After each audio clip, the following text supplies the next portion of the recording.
Good evening and a very warm welcome to everyone joining us today. It's a pleasure to have educators, leaders, parents, and education advocates joining us from different parts of the world today. Thank you for making time to be part of this important conversation. Our theme for today, Mindset Matters, How Educators Shape Futures Before Curriculum Does, invites us to look beyond schemes of work and lesson plans and reflect on the invisible but powerful influence educators carry.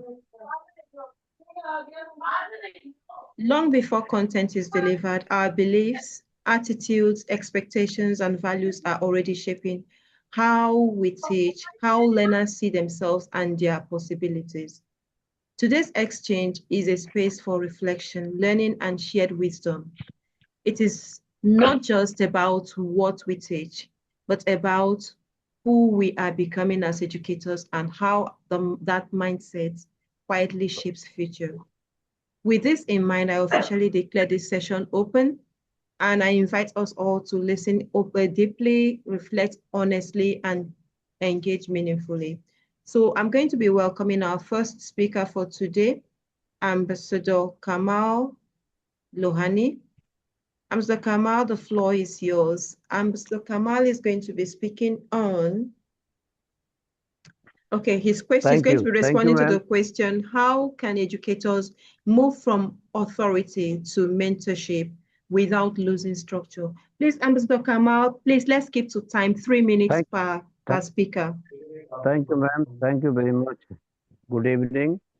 Warm greetings. Namaste, namaskar. And Assalamu alaikum. Sat Sri Akal to everybody from India and from my side. Respected Gloria ma'am, our Rania ma'am, Yalla Nalam sir, Yalla ma'am, and Osama sir, Mohammed Osama sir, Agrawal sir, Rima ma'am, and all. Nice sir is seen here now. Nice sir, the Tiger of India, and all the great esteemed speakers and panelists. Thank you very much for giving first chance to me, ma'am. Thank you. And I am not feeling well. I am lying on the bed. So from the bed, I am going to speak. So when the question is, how can educators can move from the authority to mentorship without losing structure? So let me start with a quotation. When teachers move from controlling behavior to cultivating potential, and authority becomes mentorship. And student may obey authority, but they grow under mentorship. And from our ancient time, and for many generations, the classroom has been built on a familiar foundation. The foundation is the teacher as an authority and the student as a receiver. And this model brought, a structure, discipline, and order. And for a long time, it worked. But today, learners and students are different. They are more informed, they are more connected, and more curious than the generations before them. They do not just ask what to learn, they ask why. They want to understand purpose. And this brings us to an important question. How can educators move from authority to mentorship without losing structure? Authority is not control, it is clarity. True authority is not about control, it is about clarity. When expectations and boundaries are formed, students feel safe. Structure provides a framework within which mentorship can thrive. Just think of structure as a skeleton of education, strong, supportive, and necessary. And mentorship is the heart, bringing empathy, guidance, and the human connections. And we need both. So, in an authority-driven model, we ask, are you following the rules? So, in a mentorship-driven model, the teacher asks, do you understand why the rules exist? So, this shift changed everything. Mentorship invites dialogue and not defiance. A mentor does not remove consequences, but they ensure consequences as fair, consistent, and educational. So we need to maintain high standard and add human connections. One of the greatest fears educators have, if if I become more approachable, students won't take me seriously. And in reality, the opposite is true. Students respect educators who hold them accountable and believe in their potential and listen without judgment. So structure is not maintained through fear. It is maintained through consistency, clear routines, and transparent grading. And predictable consequences. Consistent follow through. When students know what to expect, they do not resist structure. They rely on it. It's mentorship. Rely on it, and mentorship sources in a predictable environment because students are not busy growing the rules, guessing the rules, and they are focused on learning. Consistency builds trust, and trust opens the door to growth. And mentorship invites students' voice, but within well-defined boundaries. So, in the conclusion, I would like to say by maintaining high standards, fostering human connection, encouraging students' voice within boundaries, educators create disciplined yet supportive learning environment. And mentorship is a powerful approach to build trust, accountability, and lifelong learning skills. So, authority enforces rules, mentorship and explains purpose, and purpose creates lasting discipline. Thank you. Thank you very much, ma'am. Thanks a lot. Thank you very much. Your response skillfully balances guidance and freedom. It shows that mentorship strengthens discipline when it is rooted in trust and mutual respect. Thank you very much for that. I'm going to quickly move over to our next speaker, Ambassador Miriam, and she's going to be speaking on how can educators empower girls and marginalized learners through mindset. The floor is yours, Ambassador Miriam. Okay, good evening, everyone. Educators empower girls and marginalized learners through mindsets by first shaping how they see themselves before any other thing. Before knowledge can be absorbed, belief must be built. When educators consistently communicate high expectations, fairness, and encouragement, learners begin to believe in their own abilities. A positive mindset tells every child, I can learn, I belong here, and my future matters. Promoting growth mindset is also key.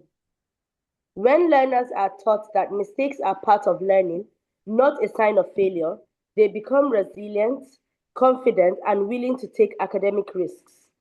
This is especially powerful for girls and marginalized learners who may have internalized limiting beliefs. Educators must also be intentional about inclusion, using examples, stories, and role models that reflect diverse backgrounds. Seeing people like themselves succeed helps learners imagine greater possibilities in their own lives. Ultimately, when educators create safe, supportive environments for the learners where every voice is valued, mindset becomes the foundation upon which learning, confidence, and future successes are built long before the curriculum takes effect. Thank you.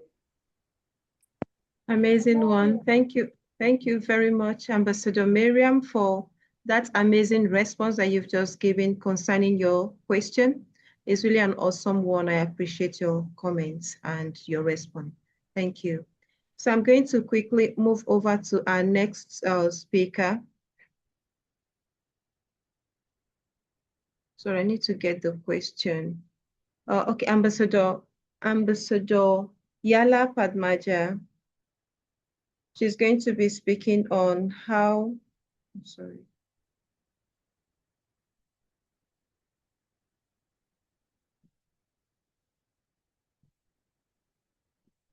Okay, so Ambassador Yala is going to be speaking on how does educator mindset influence collaboration over competition.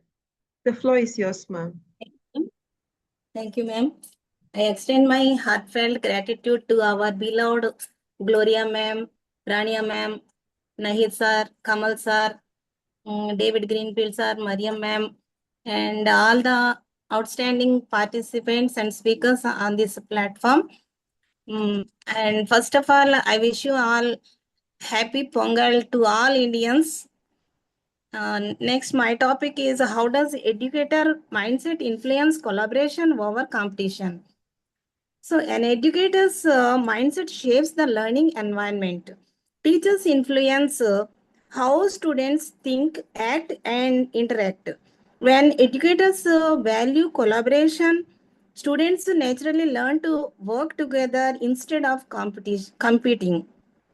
From competition to cooperation, a competitive mindset focuses only on ranks and marks. A collaborative mindset encourages shared learning and mutual support. Educators who promote teamwork help students understand that success can be collective.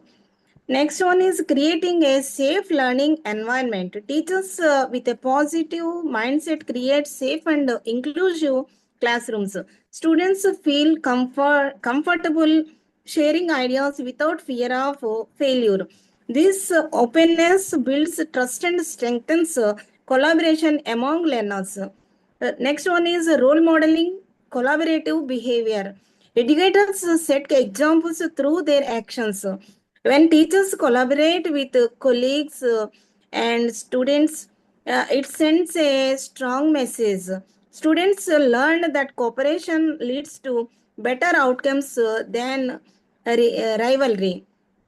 Next one is encouraging team-based learning. Group activities and projects to promote shared responsibility. Educators who value collaboration design tasks that require teamwork. This helps students develop communication and problem-solving skills. So, building empathy and respect. A collaborative mindset nurtures empathy and respect. Teachers encourage listening and understanding different perspectives. These values help students work harmoniously and value diversity. In conclusion, educator mindset plays a key role in shaping collaborative learners. By promoting cooperation over competition, educators prepare students for real world teamwork. Such learners grow into responsible and compassionate citizens. Thank you, ma'am. Thank you for giving me this wonderful opportunity and thank you for listening to me. Thank you very much. I appreciate your presentation. Your insight shows that cooperation is taught by example. When educators model collaboration, students learn that success is richer when shared. Thank you very much. Thank you. And thanks for keeping to the time. I'm going to be moving over to our next speaker, panelist. For today, Ambassador Nalam Achyuta Ramachandra Murthy, and he's going to be speaking on how can educators value failure as a learning tool. The floor is yours, Ambassador Nalam.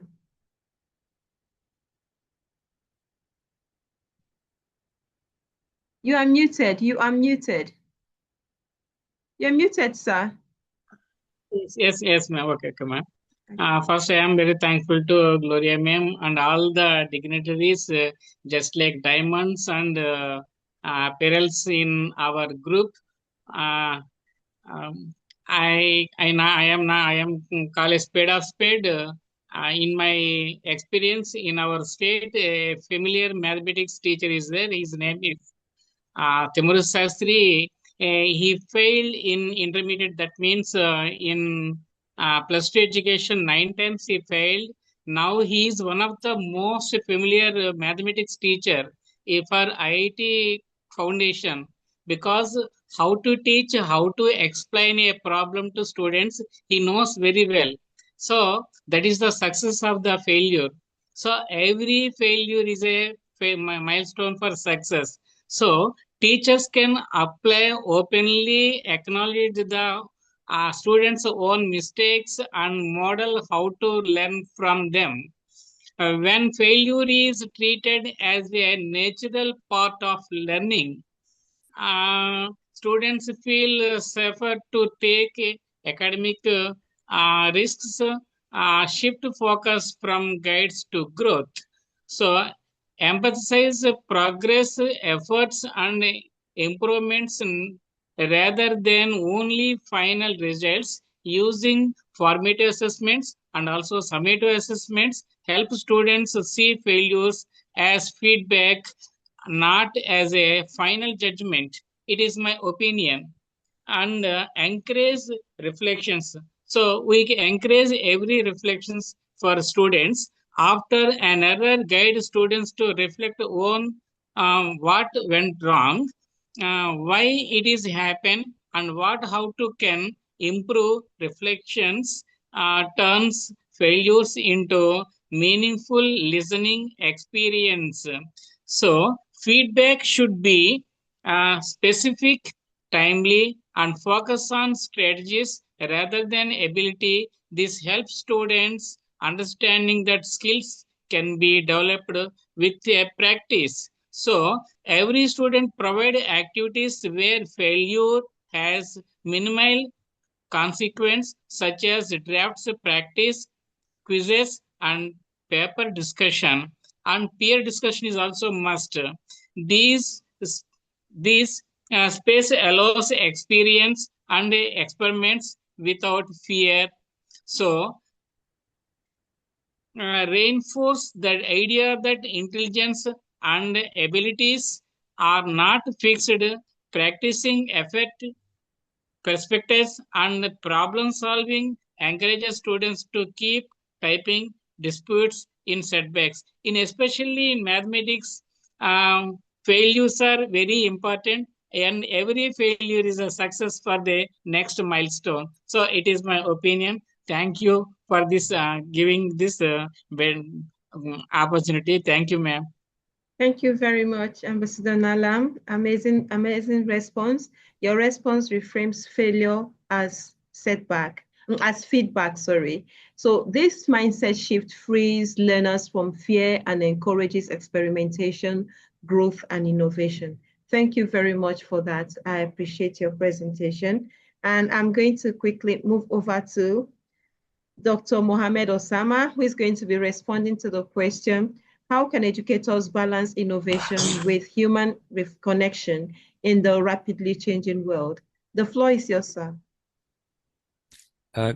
Very good evening. I convey my hearty regards to all. Ek Bharat, Shrestha Bharat. One nation, many festivals. Best wishes to all. नशा शराब में होती तो नाचती बोतल. नशा शराब में होती तो नाचती बोतल. If intoxication were in the alcohol, the bottle would dance. Thank you. Achieve some perfection yourself. Achieve some perfection yourself so that you may not fall into sorrow by seeing perfection in others. Thank you. Now I'm going to my topic. As per my topic, I'm starting my views. To be innovative, a teacher simply needs to be excited by the challenge of creating new teaching strategies to meet the needs of a unique groups of learners. In order to do this, they do require a great deal of creativity. Innovative teachers are flexible and resourceful.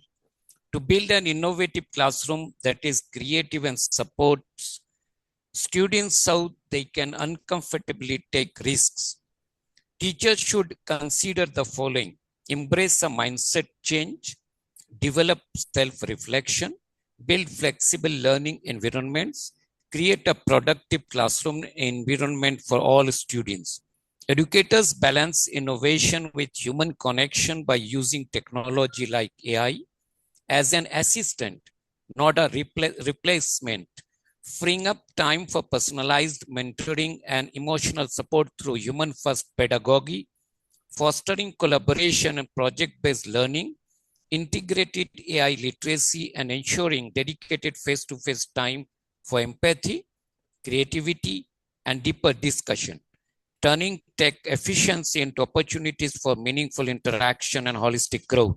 Strategies for balanced tech, humanity, AI as an assistant, human-first design, collaborative tech, blended learning, dedicated AI-free zones, focus on high order skills, cultivating connection and innovation, project-based learning PBL, community building, cultivate empathy and ethics, flexible environment.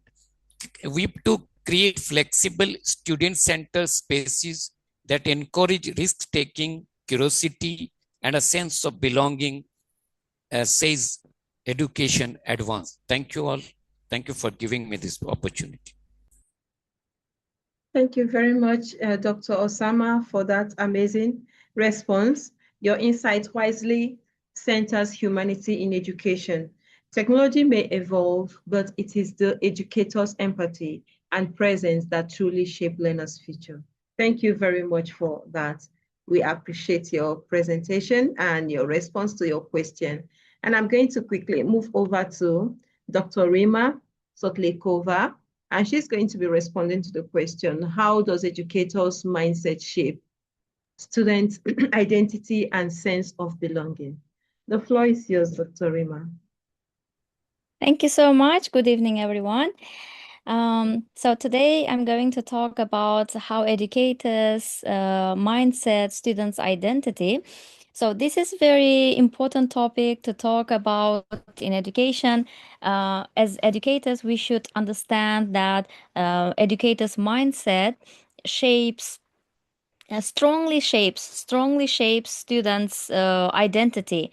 So when we realize our students' ability and their learning, they feel safe in our classroom, and they feel sense of belonging in our classroom, and they do best, and they will have progress in their learning process.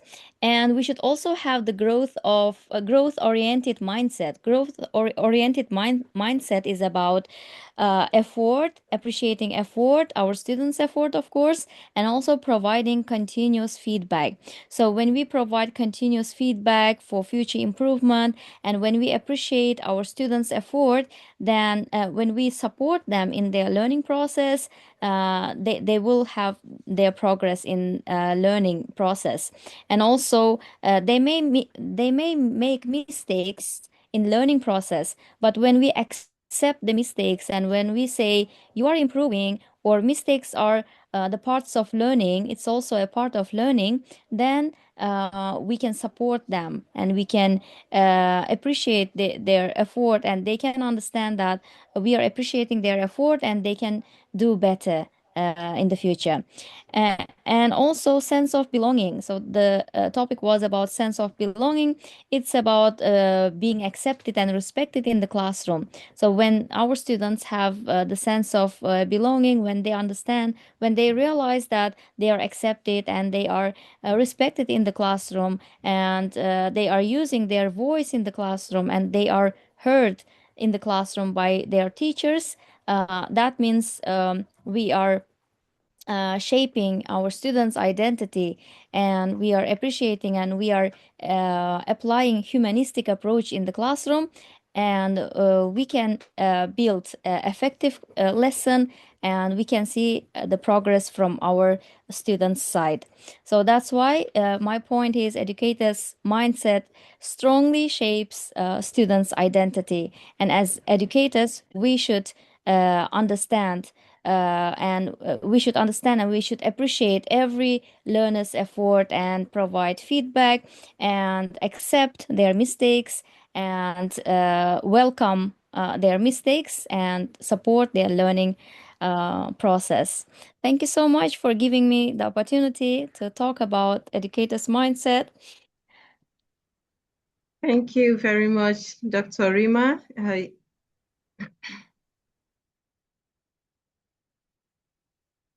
Okay. Thank you very much, Dr. Rima. Your response powerfully highlights that belonging precedes achievement. When students feel accepted, learning becomes a natural extension of self-worth, and our class become a home for the students. Thank you very much. Thank you. We appreciate your presentation. And I'm going to move over to our next panelist,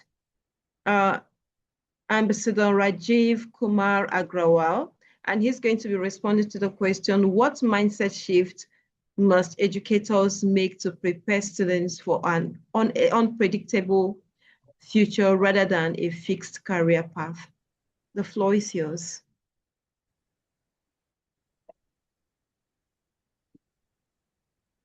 Thank you, respected Gloria ma'am.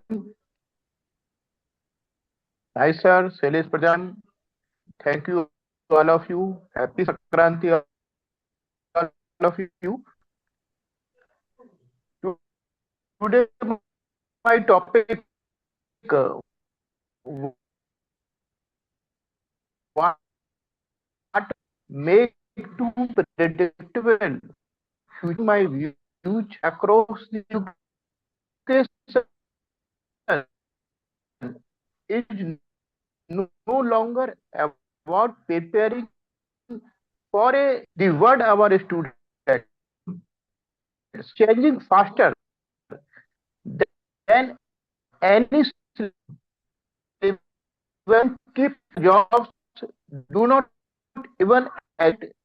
The real question is not what we teach, but how we think. From my scientific building.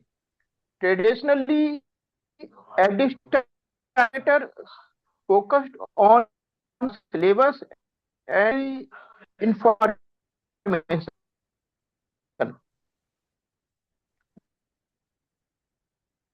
But information so needed and learners.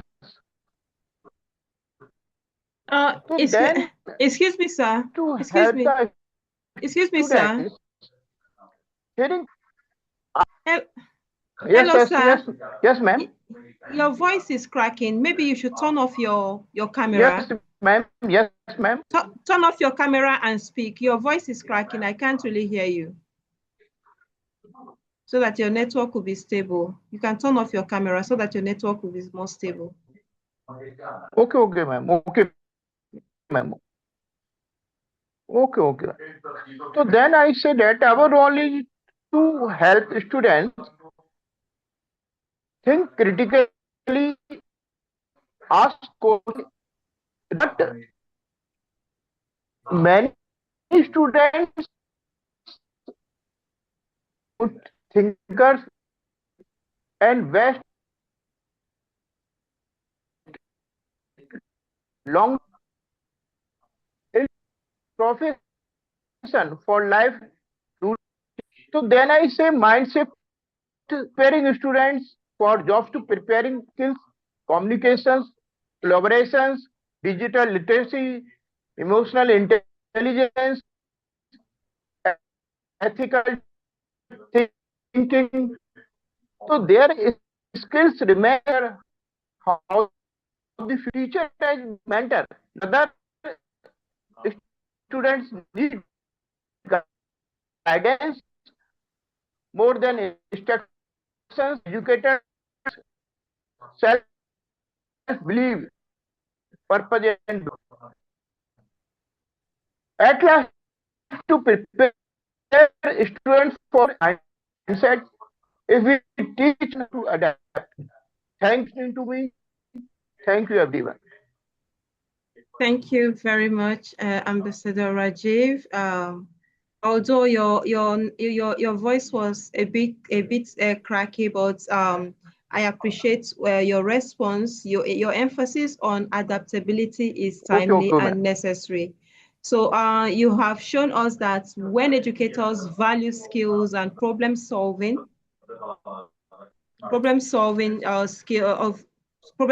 creativity and resilience, they prepare learners not just for jobs, but for change itself.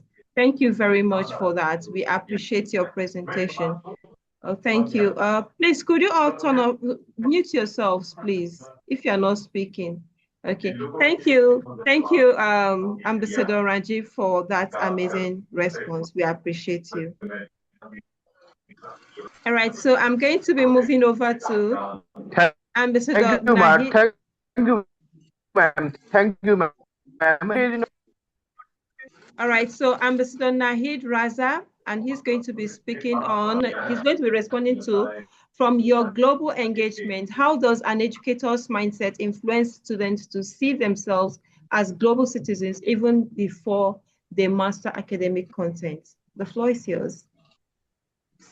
My sincere gratitude to Gloria ma'am for giving me such opportunity, consistent opportunity, I must say, and all the co-educators, Kamal Lohani sir, Yala ma'am, Nallam sir, respected Rajiv sir, Ganesh sir, right, and respected Nalini Asthana ma'am, and all the outer Anjum ma'am, Assalamu alaikum, Anjum ma'am, and highly respected all educators. So today topic given to me is very good topic. Before academic mastery, we need to understand global perspective, global citizenship. Educators' mindset profoundly shape students' self-view as global citizens by modeling empathy, openness, and interconnectedness before academic mastery takes hold. This influence sparks early awareness. I repeat, early awareness through daily interactions and inspirational teaching. My co global speakers, dynamic dreamers, and dedicated educators, and vision a world where whispers of wonder awaken within you. Today, we unravel how an educator's empowering mindset, a mighty mentor with significant wings, lift learners like our students to soar as global citizens. Even before books bend to their brilliance, and please picture your co-educators, they have been working hard and their thoughts as tireless trailblazers, boldly beaconing borders to blur.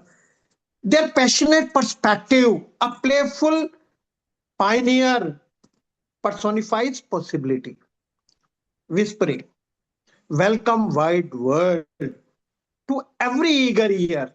This mindset murmurs magic, local lessons linked to limited lands, urging them to see themselves not as solitary students, but as a stellar steward of shared skies. Mindsets matter most, molding mirrors where students see their superheroes. When educators embody an inclusive imagination, one that invites ideas from every inch of earth, classrooms crack open like curious clams, sorry, revealing ripples of responsibility. The teacher's growth gaze, grinning with grit. This is all. Thank you, thank you, thank you very much. Thank you very much, Ambassador Nahid. Your insight beautifully shows that global citizenship begins with perspective, not passports. And when educators teach with openness, empathy, and cultural respect, students begin to see themselves as part of a shared human story long before geography lesson begins. Thank you very much. Thank you. I appreciate your presentation. And I'm going to quickly move over to Ambassador Nilam Saxena. He's going to be speaking on the question she's going to be responding to is, what inner work must educators do to inspire confidence in their learners? The floor is yours. We've missed you, Ambassador Nilam. Yes, good evening to one and all present here, respected Gloria ma'am and all the esteemed speakers and panelists and very strong educators. Sorry, ma'am, you were missing me, and I was also missing to you all. Actually, there was a misunderstanding. I was thinking that this meeting is on Wednesday. Sorry for my mistake. And yesterday I was ready, but I have seen the schedule and my today's question which you have given, and I am ready for that. It is such a nice question. What inner work must educators do to inspire confidence in every learner? Educators must do deep inner work to inspire confidence in every learner. It is actually not the practice of one day, weekly, or in a year, month wise. It is the practice of every day. Every day, actually, we can say every moment, the teacher have to think about himself or herself regularly. While teaching, many things it comes in the mind of the teacher, and after teaching also, we should always remember about our working, what we have done today, actually what we have to do tomorrow, how we can transfer the confidence. So for transferring the confidence from our mindset to the student's mindset, we have to work hard, we have to think regularly, and sometimes it happens with me also. Sometimes I don't feel anger to my students, but I have to show anger. Sometimes we have to become burning embers, but sometimes we have to become icy cold. These are the things on which we have to work. Wherever we have to be so much strong, and we have to scold the children also. Sometimes it is need, but sometimes we have to much very much polite with our students. So for this purpose, inner work like self-awareness, how much we are giving them, how much we are required to update our learning. Secondly, emotional balancing, it is also necessary, and we have to work every day. Every day, I think if actually the person is actually educator and teacher, they always think what was the right and what was the wrong, where we were weak and where we were strong, where we have not shown balancing. So the balancing is necessary, as continuous self-reflection, whatever our achievement, about that we should always think, because that give us more confidence. And confidence, if we are showing, then our children will also show. And cultivating empathy and compassion and confidence in oneself. These are all the points. If we always regularly work on these points, I think we can transfer the confidence in our students. Thank you very much, ma'am. Thanks to all the speakers and all the listeners. Namaste, India. Namaste. Thank you very much. You beautifully highlight that confidence in student begins with confidence in self. As we teachers, we have to have confidence in ourselves before transferring that confidence to the students. Thank you very much for that wonderful point. And educators in alignment becomes a mirror for learners to learn from. So thank you. We appreciate your insights. Thank you. So I'm going to move over to Ambassador Mary Morad Moin. Are you there, Mary? Ambassador Mary? Ambassador Mary Morad, okay? She's going to be speaking on how does teachers' mindset directly impact students' motivation and learning outcomes beyond curriculum design. Over to you. Okay. Good evening, everyone. Can you hear me? Yes, you can hear you clearly. Okay. Today I would like to say curriculum is just words, passive study and memorizing chunks of words and information. But when it comes to real progress, there is a big difference between memorizing curriculum and build a real and forgettable knowledge and connection that builds powerful and resilient generation able to face the world.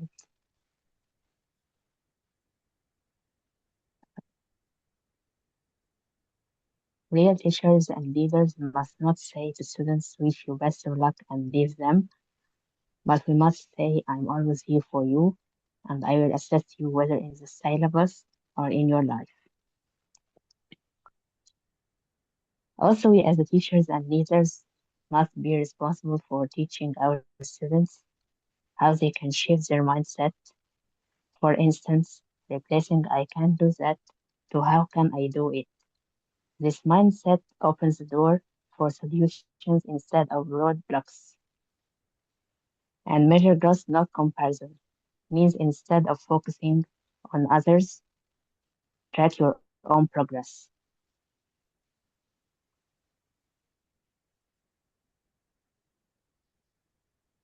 Dr. Gloria, I've just finished. Oh, okay. Thank you. That Okay. was such an explicit response. I appreciate it. And I like the point you raised that when teachers believe in their learners' motivation rises, engagement deepens, and outcomes follows. And that reinforces what many educators feel. Belief shapes behavior. Thank you very much. Thank you. We appreciate you. And I'm going to move over to Ambassador Nalini, and she's going to be responding to the question, what mindset shift is required for educators to truly listen to student voices? The floor is yours, ma'am. Thank you so very much, gracious Gloria. I really appreciate your hard work and always wish from Almighty more power to you to keep bringing the change required in the education system. Thank you very globally. much. Yes. I Mind appreciate. shift, you have talked. Thank you. And as you have given me the question, mind shift is required for educators to truly listen to student voice. Okay. This question was practically visible today in one of my session. I was with more than 100 plus educators today, and I was talking about classroom management, a CBSE topic. And as a resource person, I was there to give a workshop on that. So what happened? While returning, I was just going through the question and I was thinking, oh my God, I was talking about all this only today, and she's given me the same question. So the most important thing, mindset shift educators need to make is this: from seeing student as a recipient of education to recognizing them as partners in learning. If this mindset shift is there, then only it will happen. For decades, our Indian system has always valued obedience over expression and answers over question. Listening to student voice, therefore, is not just a strategy, it is a cultural shift which is required in our Indian education system. It is a means it is a required cultural shift, and for this, deep mindset changes are required. For this, I will just talk about 3 points which I was talking today with them also. If from what I know is the best to I am willing to learn with you. In this connect, I remember one of my sessions in Bangalore where teachers were invited by the students to redesign the assessment rubrics. And then what happened? One of the students asked that instead of giving more marks to the handwriting part, if we start talking about the creative and the real world application, in that if we give more marks, what would be the, will it be a good choice? The engagement was increased and plagiarism was dropped down. And because of this, students felt that they have the ownership to do in a better way. So this is now being implemented by Bangalore school where I was there for one of the trainings. And then the second, which I would like to, discipline doesn't mean silence, finger on your lips. It means engagement, and little voice or more voice within the classroom. If this is happening, then it is again a good shift. And here again, I have suggested to one of my schools in Maharashtra to have open mic reflection, and where students were allowed to give their opinion, they critique or connect with the topic related to social reality. So this once they have started, the learning has taken up a scale in that classroom. And the third and the foremost is feedback is evaluation, not feedback is a dialogue. So true listening means responding, not just collecting opinion. Before I end up, I am teaching to be heard, or listening or learning can happen.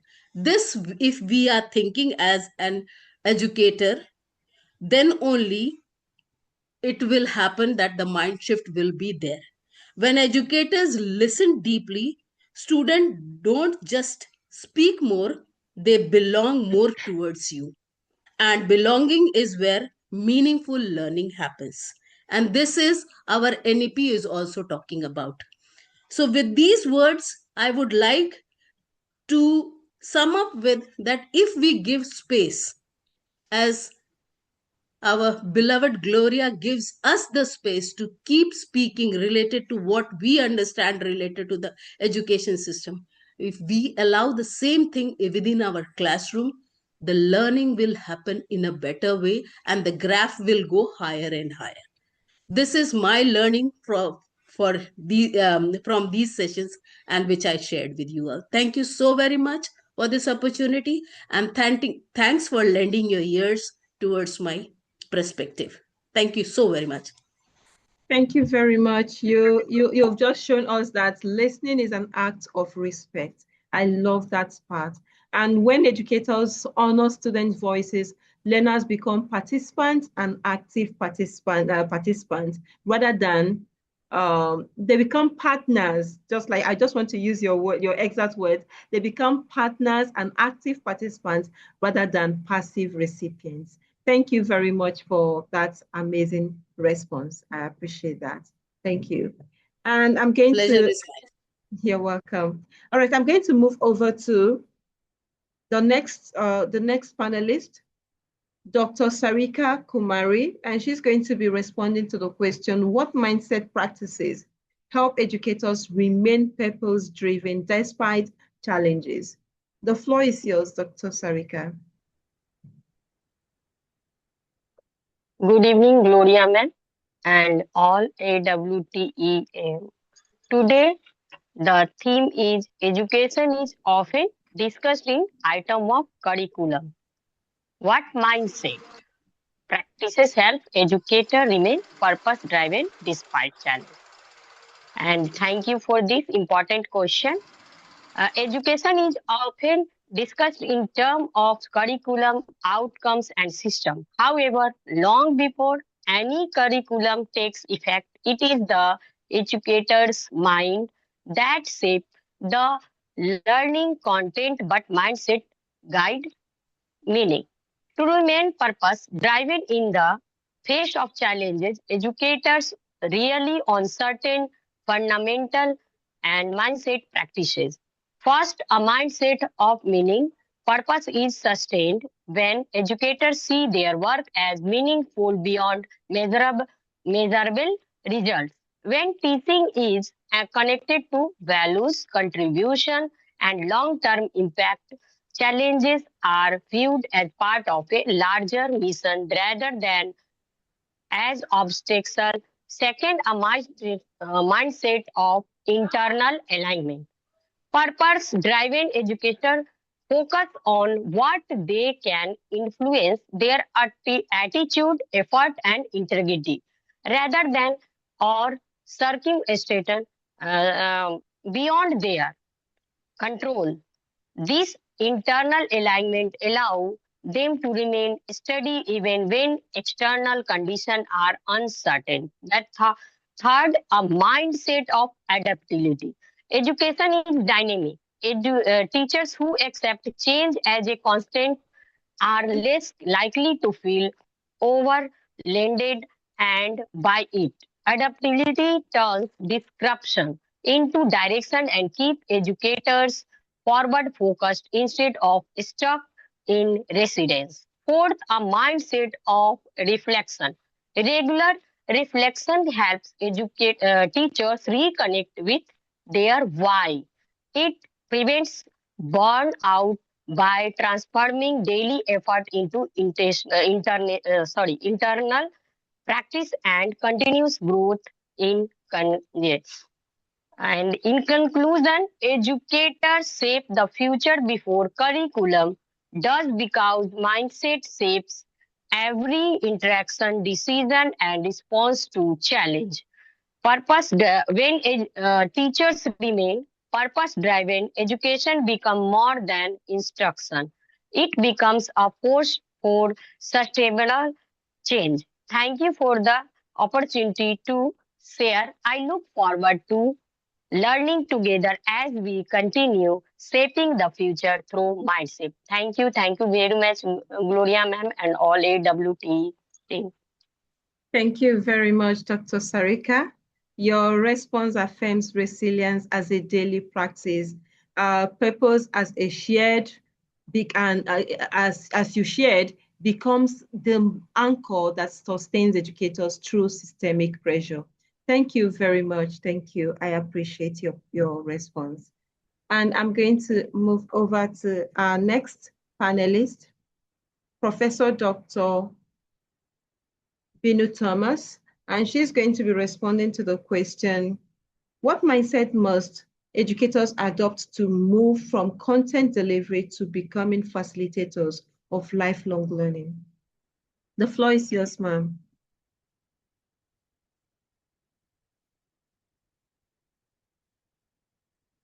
Thank you, Gloria, madam, for giving this platform, which is very much of the need of the hour, because we are all discussing about how we can change how the educators can adopt to move from content learning delivery to become facilitators of lifelong journey.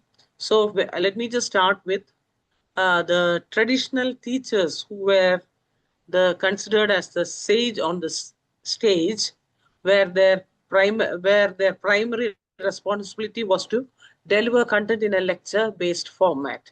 This approach placed the teacher at the center of the classroom, while the students played a passive role in absorbing information. This was what was happening.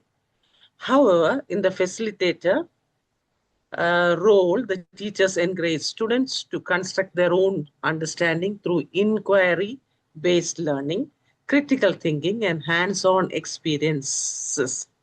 This shift aligns with constructivist learning theories, where students actively engage with content to build deeper comprehension.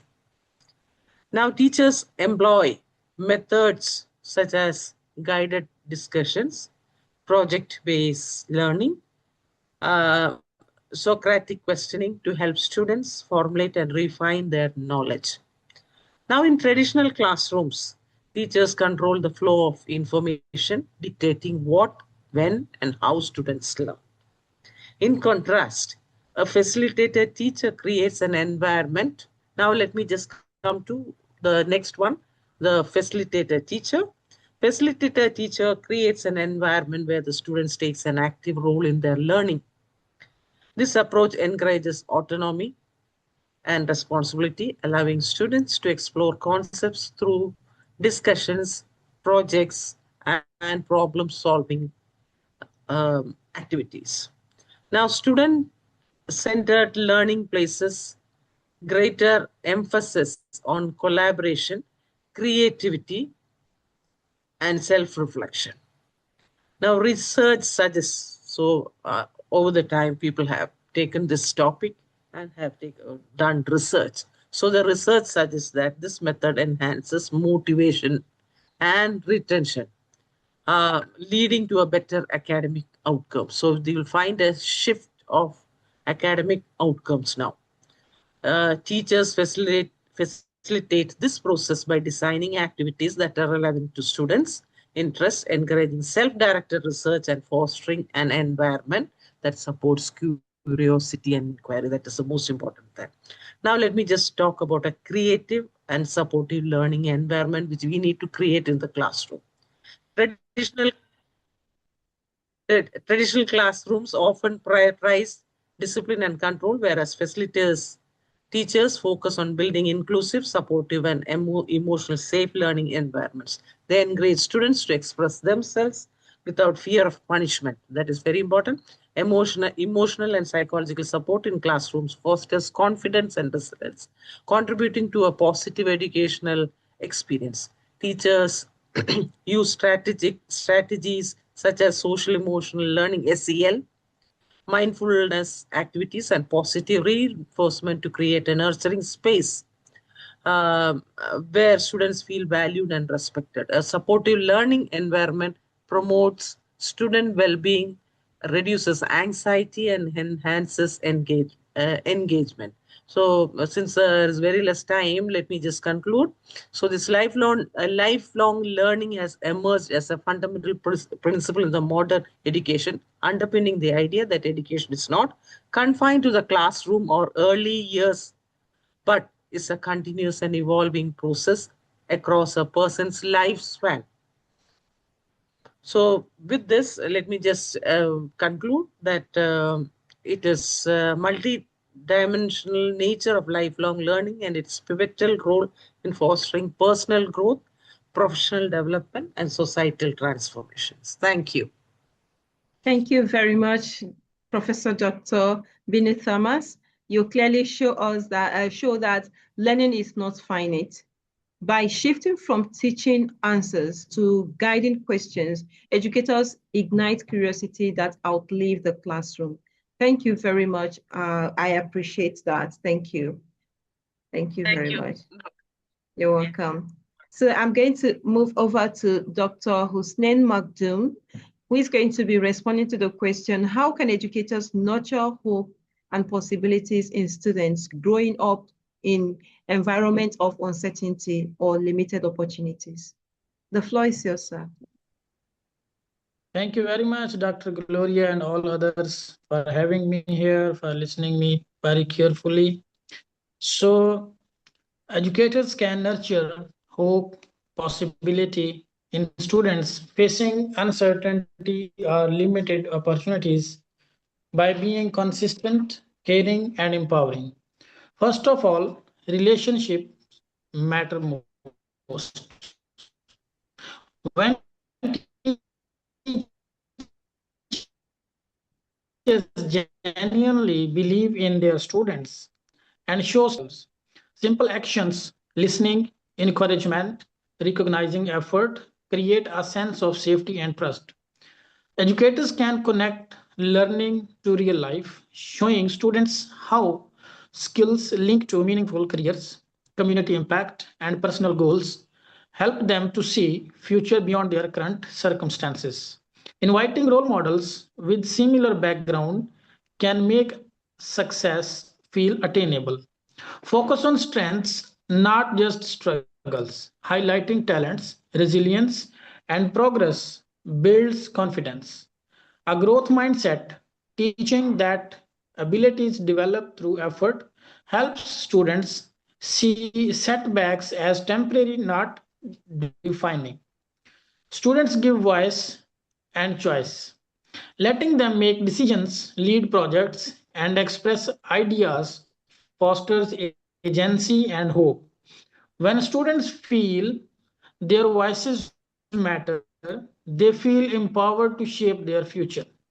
Educators should model hope themselves, optimism, perseverance, and belief in change are contagious.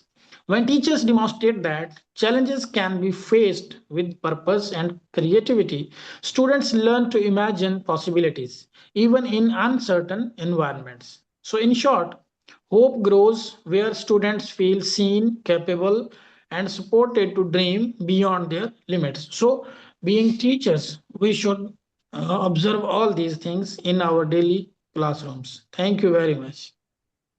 Thank you very much. Your response beautifully captures the educator's role as a hope bearer. And you have reminded us that belief can become a lifeline, especially when circumstances attempt to define a child's future. Thank you very much, Dr. Hussein. Thank you. All right, so I'm going to move over to Dr. Binita Prakash, and she's going to be responding to the question, what role does reflective teaching play in reshaping an educator's mindset? The floor is yours. Good evening, ma'am, and good evening, all amazing, wonderful, talented educators. Thank you so much, ma'am, for giving me such a nice topic. My topic is, I once again repeat my topic. What role does reflective teaching play in reshaping an educator's mindset? Reflective teaching play a very important role to reshape an educator's mindset by turning everyday classroom experiences into powerful lesson growth, purpose, and impact. Consider a teacher who completes a lesson exactly as planned, yet notices disengaged faces and limited participation. A non-reflective approach might blame time, syllabus, pressure, or student attitude. A reflective educator pauses and asks, what did my student need that I did not notice? The next day, the same concept is taught through discussion, visuals, or real life examples, and suddenly learning comes alive. Reflection turns frustration into renewal. Reflective teaching also transforms how educators view challenges. When a lesson fails, reflection reframes failure as feedback. For example, a science teacher whose experiment does not work uses the moment to model resilience, inviting students to analyze what went wrong. In doing so, the teacher not only teaches science but also problem solving and perseverance, reshaping both student learning and teacher confidence. It further changes relationships in the classroom. A reflective educator listens more deeply. When a quiet student struggles, reflection encourages the teacher to look beyond performance and understand context, language barriers, fear of failure, or lack of confidence. Small changes encouraging words, flexible assessment, peer collaboration can unlock hidden potential. Reflection nurtures empathy and inclusion. Reflective teaching also fuels innovation. A history teacher reflecting on rote memorization may redesign lessons around debates, role play, or community stories. Learning becomes meaningful and the teacher rediscovers joy in teaching. Reflection transforms routine into creativity. Most importantly, reflective teaching reshapes identity. Educators no longer see themselves as content deliverers but as lifelong learners and change makers. Each reflection strengthens purpose, reminding teachers why they choose this profession to make a difference one learner at a time. And I also want to quote here the great educationist John Dewey. We do not learn from experience alone, but from reflecting on experience. And in this sense, reflective teaching empowers educators to grow with their students, ensuring that teaching remains not only effective but deeply human and inspiring. Thank you so much, ma'am. It's from my side. Perhaps I have given the exact answer. Thank you you so much, ma'am. Thank you, Dr. Binita. Your emphasis on reflection is powerful, and it shows that educators grow when they pause, reassess, and realign, ensuring that teaching remains intentional, humane, and impactful. Thank you very much. Thank you. I'm going to Thank you move. so much, ma'am. You're welcome. I'm going to move over to Dr. Arjun Qureshi. who is going to be responding to the question, how can educators model resilience and ethical thinking in classrooms where academic pressure often overshadows character development? The floor is yours, Dr. Ajun. Thank you. Thank you, Gloria, and greetings to everyone. Wonderful question, because yes, sometimes due to economic pressure, we as educators sometimes forget that how our behavior is impacting our students. If we talk about ethical behavior, where teachers are mostly out of this role models. So it's a responsibility for educators to the be a role model demonstrating honesty and daily interactions. Sometimes today, and pressure be easy to do so. We model sometimes behaviors, and many times even unknowingly we do it. And suppose, like for example, if I say something wrong, or I this person I do escape from some of the situations, I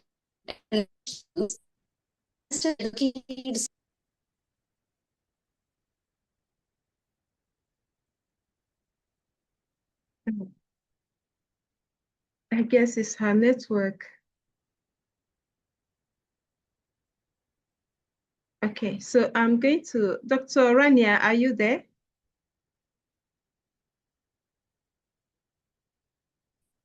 Okay, she's back. Yeah, I'm back. Yes, it's okay. You can go ahead. Yeah, just touching. Yeah. So sometimes we just fail to model that honesty in front of the students. And for to have this, we should be having some relatable situations where the students, we can use some techniques like sharing stories or role playing. They should be encouraging open discussions, because nowadays what we happen is most of the time we just go inside the class and we keep on instructing the students. It is very important that to make the students resilient, to make them know about the ethical behavior, it is important that we hear them. It is not as we go and instruct them. We need to hear the students. And if we have open discussions, if we hear the students, it will help the students in promoting the critical thinking.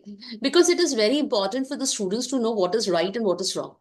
What we do is, sometimes we just keep on telling them that this is wrong. But we never tell them, if this thing is wrong, if you do this act, if it is wrong, then what is right? And sometimes we even don't tell them that if this thing is wrong, then what will be the consequences? We only keep on telling them, don't do this.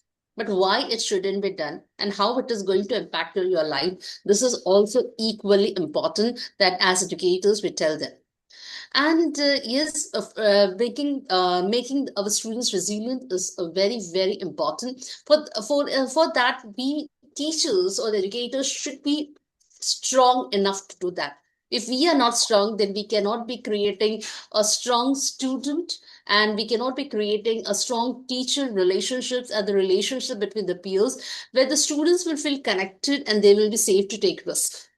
So we can also share our own stories of overcoming challenges, and to show that the students that how you can come up through the setbacks with persistence, and you can have a positive outlook. You can just and yes, of course, mindset among them is again important. In the class, we can teach the students that abilities can be developed through education and hard work.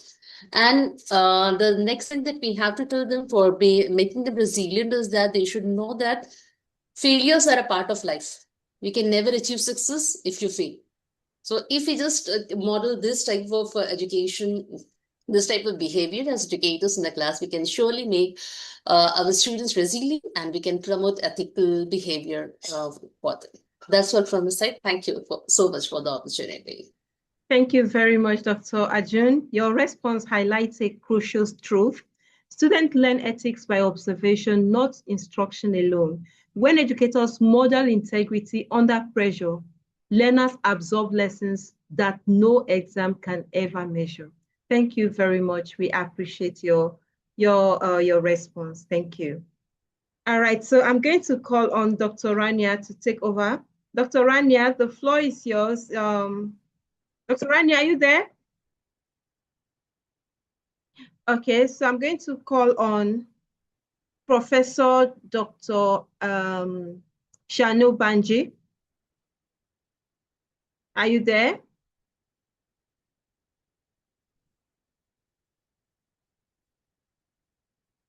Professor Shanu? Yes, I am. Okay. Am I audible? Yes, you're Am I audible. Am I audible? Yes, you're audible. Thank you. Okay. These greetings to all present here. The topic provided to me is how does an educator believe in purpose and service shape students' values long before formal lessons for leadership or citizenship begins. Let's first look at what role do students, let's first look at what role do educators play in shaping students' beliefs, values, and ideologies while they are young. Educators do have a role in socialization of students as they often spend as much or more time with the child. At school, students are taught social at school. Students are taught social values such as kindness, compassion, respect, cooperation, and honesty. These are values that aid in the successful integration of the child into society and life skills. As children acquire knowledge and questionable, an educator helps them to develop critical thinking so that they can use evidence to base their opinions on. In the school ground, students learn to work in teams, to accept others of different races, to negotiate and practice conflict resolution. All of this helps students to build self-reliance and to become resilient. Teachers and parents who homework too much can leave a child feeling that they are powerless and must just and operate difficult to stop anything unpleasant from happening to them. In the case of school teachers and students who try to dominate teachers provide skills this children how to fix the targets to model different approaches to life or to different counselors. Educators are in fact in the local communities in place of parents. Education nurtures curiosity, creativity, and the love of learning, encouraging lifelong intellectual growth through education, a sense of purpose and fulfillment. It encourages them to think critically about the world, challenge existing norms, and develop their own beliefs and values. Educators believe in students' self-directed learning can not only be related to the choice of teaching methods, but they also enhance teaching effectiveness by increasing teachers' emotional engagement and classroom interaction. With my time up, I would like to end here. Thank you so much for the Thank you. Thank you, Professor Shanu Banji. Your response strongly affirms that purpose is contagious. And just like what you said, when educators teach from a place of service, Students naturally begin to see leadership not as status, but as responsibilities to others. Thank you very much. Thank you. And I'm going to welcome Dr. Rania. Dr. Rania, are you ready? Yes, I'm ready. Okay. The floor is yours. You can go ahead with your response to the question, how can educators intentionally cultivate a growth-driven mindset in learners when the education system itself often reward compliance over curiosity? The floor is yours. Over to you. Yes. Thank you. Thank you so much. Thank you, Gloria. Greetings, everyone. So some practical ways educators can use is first to reframe mistakes as data, not as failure. I mean, usually language shapes perception, as they say. So when teachers treat mistakes as evidence of learning in progress rather than inadequacy, then students can internalize or can develop resilience. So some strategies is what we can do. We can analyze errors constructively. We can praise the effort instead. We can praise the persistence rather than intelligence or the correct answer. And we could use phrases like, what did this reach me, instead of saying, oh, that's wrong. So over time, this way students learn that struggle is not a signal to stop, but to adapt.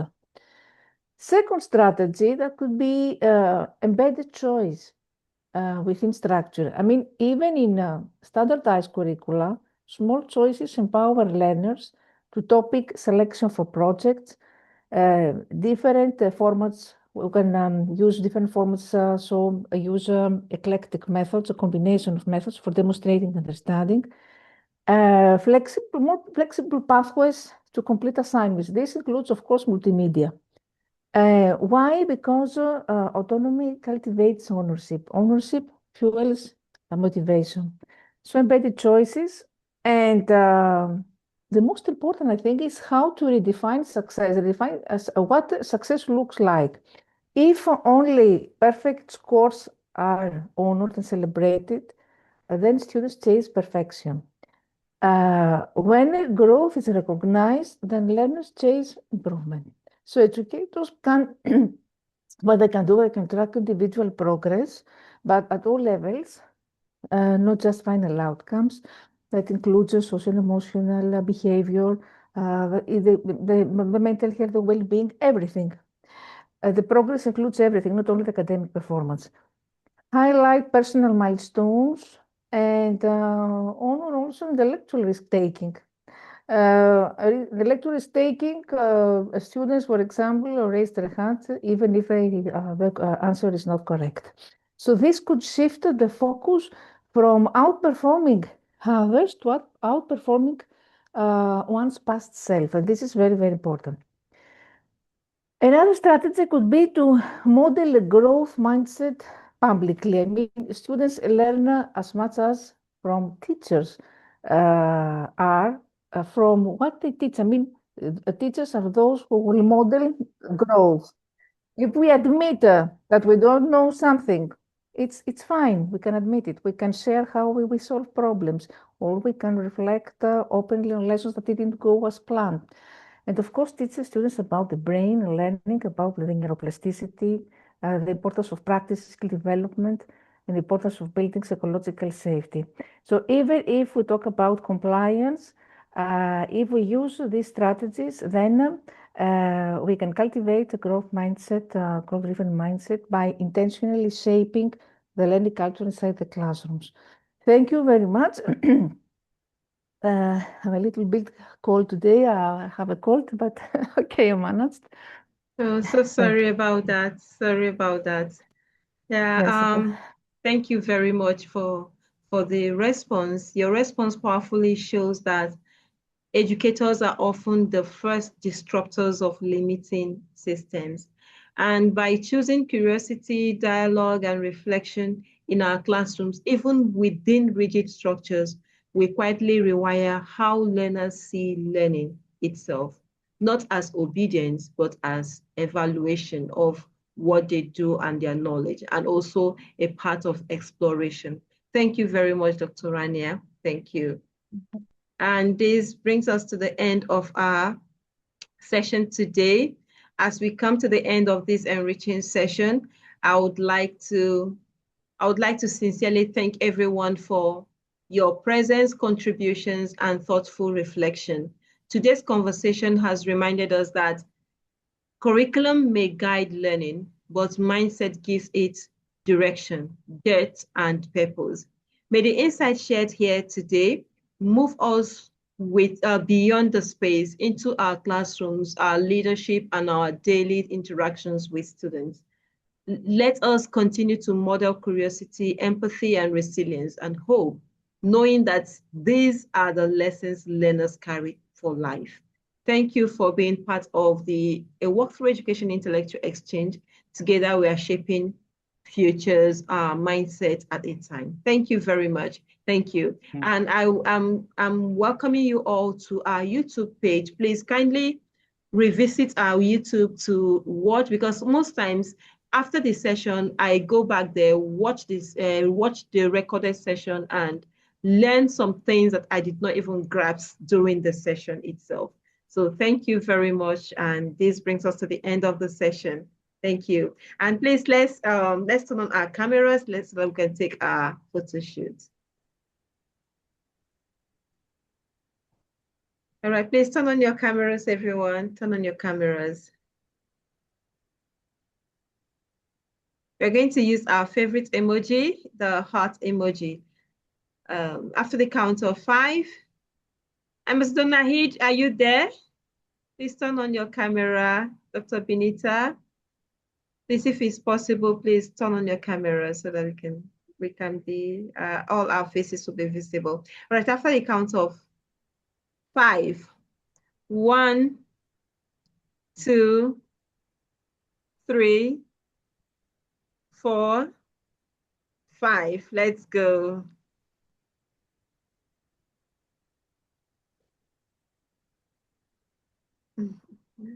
Thank you, everyone. Thank you. And see you next week. See you next week on Tuesday next week. Bye. Good night. Bye-bye. Good night. Good night. Good night, everyone. Good night. And enjoy your celebration.